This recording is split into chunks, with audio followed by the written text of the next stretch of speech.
आज हम linear differential equation of second order को सॉल्व करने की दूसरी विधि देखेंगे।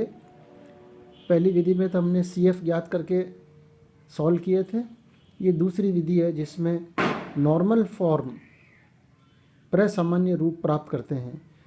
तो इस विधि में हम द्वितीय कोटि के रेखिक समीकरण से प्रथम अवकलज को हटाएंगे और प्रसामान्य रूप प्राप्त करते हैं। तो सबसे पहला काम हम क्या करेंगे, जो हमारे को linear differential equation of second order standard form d2y/dx² plus p/dx plus qy बराबर r, इस फॉर्म में प्रश्न को रखना पड़ेगा। ध्यान क्या रखना है कि यही d2y/dx² का कोफिशिएंट 1 होना चाहिए, जो अपन ने पिछली बार भी देखा था। और जैसे ये इस फॉर्म में स्टैंडर्ड फॉर्म में आ जाती है तो यहाँ से हमको p, q और r मिल जाते हैं। इसके बाद हम u ज्ञात करेंगे। u बराबर e⁻½ इंटीग्रल p dx, इसकी कैलकुलेशन करेंगे। ये जो ऊपर से p q r आए हैं, ये p की वैल्यू यहाँ रखेंगे, इंटीग्रल सॉल्व करेंगे और जितना सॉल्व हो सकता है इसको पूरा हल करके अलग से रख लेंगे। अगले पद में i ज्ञात करेंगे। i का ये फार्मूला हमको हमेशा याद रखना होगा। i बराबर q minus p² minus half dp/dx। फिर वही चीज़ यहाँ पे वो जो ऊपर से q आया था वो वैल्यू यहाँ रखेंगे, p का मान रखेंगे और जो p है उसको डिफरेंशिएट करेंगे x के सापेक्ष, यहाँ रखेंगे और जितना संभव हो सकेगा उतना इसको हल करेंगे। और साथ ही हम s भी ज्ञात करेंगे। s बराबर r e⁻½ integral p dx, वहाँ तो माइनस था, ये प्लस का है, यानी ये इसके नीचे आ गया एक तरह से r के। सो हम चाहें तो ये भी कर सकते हैं, इसको आप कैलकुलेट नहीं करें तो s बराबर r/u ध्यान रख लें। और u हमारे पास यहाँ निकला हुआ है, r हमको यहाँ से प्रश्न की स्टैंडर्ड फॉर्म से पता लग जाएगा। सो r/u की कैलकुलेशन कर लेंगे, दैट विल बी s।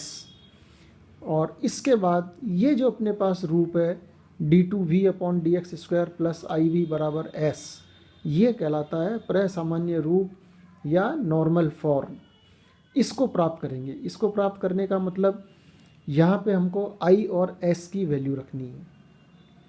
तो जैसे i और s की वैल्यू रखेंगे तो ये नॉर्मल फॉर्म आ गई और यहाँ से हमारे पास में फर्स्ट डेरिवेटिव हट गया है।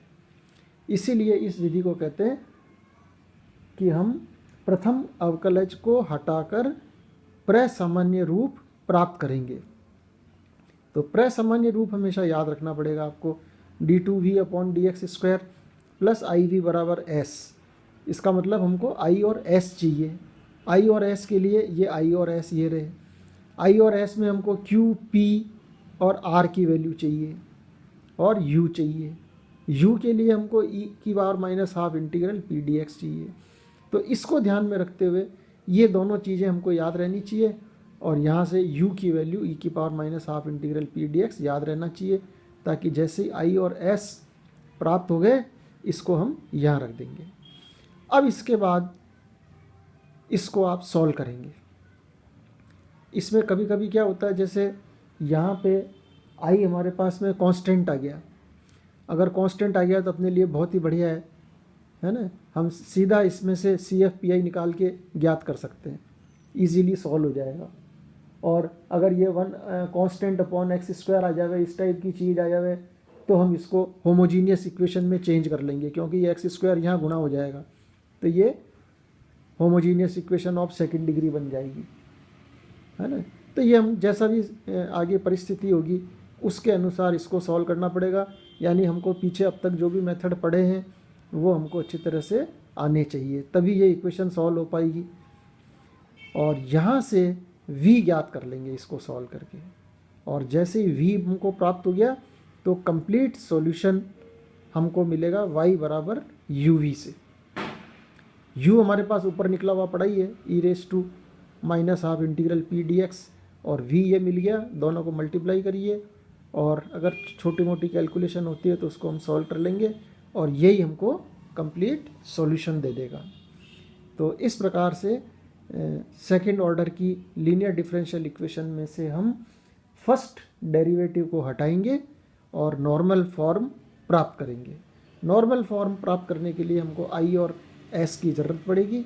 आई और एस निकालने के लिए जो हमारे पास में स्टैंडर्ड फॉर्म है सेकंड डिग्री डिफरेंशियल इक्वेशन की, सेकंड ऑर्डर की, तो उससे हम पी क्यू आर निकाल के यू निकालेंगे और आई और एस कैलकुलेट करके नॉर्मल फॉर्म निकाल के उसको सॉल्व कर लेंगे। अब हम ये क्वेश्चन लेते हैं। d2y plus 2/x dy plus y बराबर sine 2x upon x। d2y plus 2/x plus dy plus y बराबर sine 2x upon x। d2y का मतलब है d2y upon dx square, d of i का मतलब है dy upon dx, y as it is, ये सारा यूँ का यूँ उतार दिया। यहाँ पर हमारे लिए सुविधा है कि ये ऑलरेडी मानक रूप में ही रखा हुआ है, क्योंकि d2y अपॉन dx स्क्वायर का कोफिशिएंट 1 है। सो p हमारे पास में हो गया 2/x, q की वैल्यू आ गई 1, और r आ गया हमारे पास 1/x इंटू साइन 2x। तो p q r तीनों हमको पता लग गए। अब हमारा नेक्स्ट स्टेप है u ज्ञात करना, जहाँ u बराबर e की power minus half integral p dx। तो यहाँ पे हम p का मान रखेंगे। p हमारे पास में है 2/x, सो e की power minus half into 2/x dx, 2 से 2 कैंसिल, e की पावर माइनस 1/x dx, और 1/x का इंटीग्रेशन log x, तो e की पावर माइनस log x, और e की पावर माइनस log x का मतलब हो गया 1/x। ठीक है, तो ये आपके पास में u आ गया। यहाँ पे ये अपने पास कितना आया, e की पावर माइनस log x, और e की power minus log x, minus log x है तो माइनस को आप चाहें तो x की पावर -1 करेंगे, दैट इज 1/x, और e raise to log 1/x is 1/x। अगले स्टेप में i और s ज्ञात करने हैं हमको।